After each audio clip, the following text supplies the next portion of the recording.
You don't fail because you lack willpower. You don't fail because you're lazy. And you don't fail because you don't want it badly enough. If breaking habits were simply about motivation, nobody would still be stuck in the same loops year after year. But here's the uncomfortable truth most people never hear. Your brain is actively working against change, not because it wants to sabotage you, but because it's trying to protect you. Every habit you repeat, even the destructive ones, once served a purpose, and your brain remembers that. Today, we're going to explore why the human brain resists breaking habits, what's really happening beneath conscious effort, and why understanding this mechanism changes everything about how real change happens. We tend to think of habits as behaviors, but habits are not behaviors. They are neurological shortcuts, deeply embedded patterns designed to conserve energy and maintain predictability. Your brain doesn't care if a habit is good or bad. It only cares if it's familiar. And familiarity feels like safety. To understand why habits are so difficult to break, we need to stop blaming character flaws and start examining how the brain actually works. Your brain evolved to keep you alive, not to help you reinvent yourself. From an evolutionary perspective, predictability meant survival. Knowing what comes next reduced risk. Repeating what worked before increased efficiency. Every time your brain encounters a familiar situation, it asks one question: what did we do last time? And did it keep us safe? If the answer is yes, the pattern gets reinforced. Change, on the other hand, introduces uncertainty. Uncertainty requires more energy.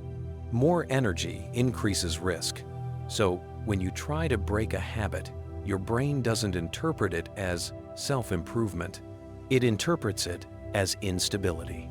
This is why the earliest stages of change feel uncomfortable, irrationally hard, and emotionally charged. Not because you're weak, but because your nervous system is alarmed. Most people try to change habits using logic. They explain to themselves why the habit is bad. They watch motivational videos. They make promises. But habits don't live where logic lives. Habits are encoded primarily in the basal ganglia, a deep, ancient structure responsible for automatic behavior. This system operates below conscious awareness. That's why you can know something is harmful and still feel pulled toward it. Your rational mind says, "I don't want this." Your habit system says, "We've done this 1,000 times." It works, and when those two systems conflict, the older system usually wins. This is not a failure of intelligence. It's a hierarchy of brain function. Your brain consumes about 20% of your body's energy, despite being only a fraction of your body weight. Because energy is precious, the brain is constantly looking for ways to optimize and automate. Habits are energy-saving programs. Once a behavior becomes habitual, it requires less attention, less decision-making, less metabolic cost. Breaking a habit forces the brain to re-engage conscious control, which is expensive. This is why new behaviors feel exhausting at first. It's not just mental resistance, it's biological cost. The brain is essentially saying, "Why are we spending extra energy when the old program already runs efficiently?" Until the new behavior becomes cheaper than the old one, resistance remains. Quick pause, this matters. Almost 90% of viewers here aren't subscribed. If these ideas resonate with you, subscribing isn't just a click. It's what allows this channel to keep exploring psychology, habits, and real inner change in depth. All right, back to the video. Habits are not built by repetition alone. They are built by emotion. Every habit is linked to an emotional payoff: relief, comfort, distraction, control. numbness, pleasure. Even habits that damage you often regulate emotion in the short term. That's why quitting a habit can feel like losing a coping mechanism. You're not just removing a behavior, you're removing an emotional stabilizer. The brain doesn't ask, "Is this good for me long term?" It asks, "Did this reduce discomfort right now?" And if the answer is yes, the habit stays. Under stress, the brain doesn't become flexible. It becomes conservative. Stress pushes control away from the prefrontal cortex, the part responsible for reflection and choice, and hands it back to automatic systems. That's why old habits return during burnout. Relapses happen during emotional overload. Progress collapses under pressure. Stress signals danger. Danger triggers familiarity. So when life becomes unpredictable, your brain retreats into what it already knows, even if it hurts you. Breaking habits without addressing stress is like trying to build on unstable ground. One of the deepest reasons habits persist is identity. Habits are not just things you do, they become part of who you believe you are. I'm someone who procrastinates. I'm someone who always overthinks. I'm someone who can't stick to routines. When a habit aligns with identity, breaking it feels like self-betrayal. Your brain resists behaviors that threaten identity coherence. This is why willpower alone fails.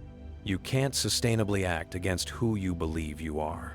Real habit change happens when identity shifts first, even subtly. The brain adapts gradually. Sudden, extreme change overwhelms regulatory systems and triggers backlash. That's why radical schedules collapse. All or nothing approaches fail. New me motivation burns out. The nervous system prefers incremental recalibration, not shock. When change is too abrupt, the brain activates defense mechanisms, craving, fatigue, avoidance. Not because it hates progress, but because it senses loss of control. Your brain is a prediction machine. It constantly forecasts what will happen next based on past patterns. Habits simplify prediction. When you remove a habit, you create a prediction gap. The brain doesn't like gaps. Until a new pattern becomes predictable, the old one feels safer even if it's painful. This explains why people often return to familiar suffering rather than unknown improvement. The brain chooses known pain over unknown uncertainty.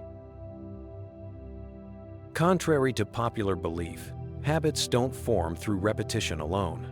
They form through consistency, emotional neutrality, or reward, environmental support, reduced friction. The brain adopts behaviors that feel easy, predictable, and emotionally tolerable.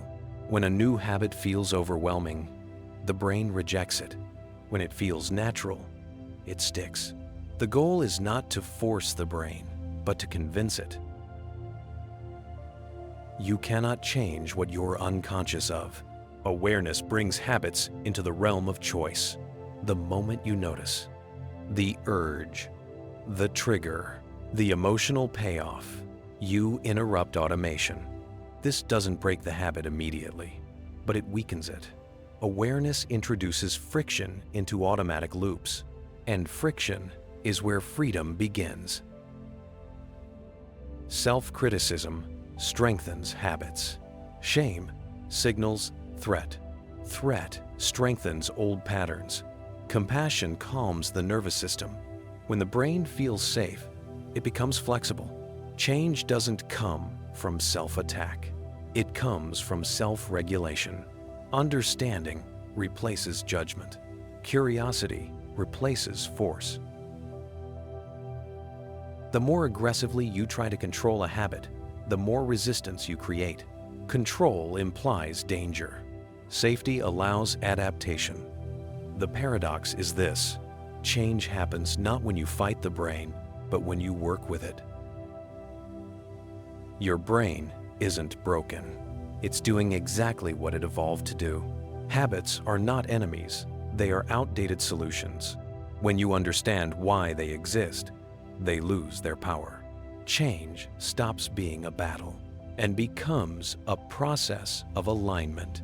And once the brain feels safe, predictable, and supported, it lets go.